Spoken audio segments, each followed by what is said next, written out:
Hi my dear ஆர்ச்சீவர்ஸ், இது உங்கள் TNPSC history master class பாகம் 2. இன்று நாம் பார்க்க போகும் அத்தியாயம் வேத காலம், வேடிக் ஏஜ். இந்த வேத காலம் இந்தியாவின் ஆரியர்களின் வருகைக்கும் அவர்களுடைய வாழ்க்கை முறைக்கும் தொடக்கமாக கருதப்படுகிறது. வேத காலம் என்றால் என்ன? இது இந்தியாவின் பழமையான வேத நூல்களின் வேத காலம் 2 முக்கிய பகுதிகளாக பிரிக்கப்படுகிறது. ஆதிவேத காலம், ஏர்லி வேடிக் பீரியட், கிபி 1500 முதல் கிபி 1100 வரை. பின்னோக்க வேத காலம், லேட்டர் வேடிக் பீரியட், கிபி 1100 முதல் கிபி 1600 வரை. மக்கள் சிந்து மற்றும் சரஸ்வதி ஆறுகளின் அருகே வாழ்ந்தார்கள். அவர்கள் சிறிய குடிகளாக வாழ்ந்தனர். இதற்கு ஜனங்கள் என்று பெயர்.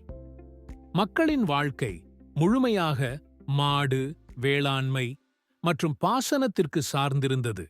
அந்த காலத்து மக்கள் வழிபட்ட தெய்வங்கள்: இந்திரன், மழைக்கும் யுத்தத்திற்கும் தேவன் அக்னி, நெருப்பு வருணன்.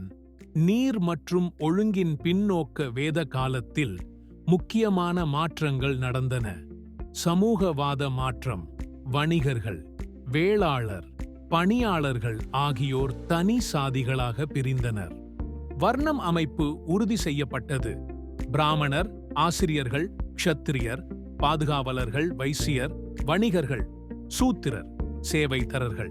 இந்த வேத காலத்தில் எழுதப்பட்ட முக்கிய நூல்கள்: ரிக் வேதம், யஜுர் வேதம், சாம வேதம், அதர்வ வேதம். இதனுடன் சேர்ந்து பிராமணங்கள், உபனிஷதங்கள் மற்றும் ஆரண்யகங்கள் எழுதப்பட்டன. வாழ்க்கை முறையில் பெண்களுக்கு உயர்ந்த இடம் இருந்தது. கற்பனை, கல்வி, இசை மற்றும் சமய வழிபாடுகளில் பெண்கள் பங்கு பெற்றனர். ஆனால் பின்னோக்க வேத காலத்தில் பெண்களின் சுதந்திரம் குறைந்துவிட்டது. வேளாண்மை, கையெழுத்து நூல்கள், மாட்டு வளர்ப்பு ஆகியவை அதிக வளர்ச்சியடைந்தன. அந்த காலத்தில் இரும்பு அறிமுகமானது. இதனால் கருவிகள், பட்டைகள், நீண்ட ஆயுதங்கள் உருவாகின. இப்போதைக்கு இதுதான் பாகம் 2, வேத காலம். அடுத்த பகுதியில் நாம் பார்க்க போகும் தலைப்பு மகாஜனபதாஸ் மற்றும் புத்தர், ஜெயினம். இந்த வீடியோவை லைக் பண்ணுங்கள், சப்ஸ்கிரைப் பண்ணுங்க, உங்கள் நண்பர்களுடன் ஷேர் பண்ணுங்க.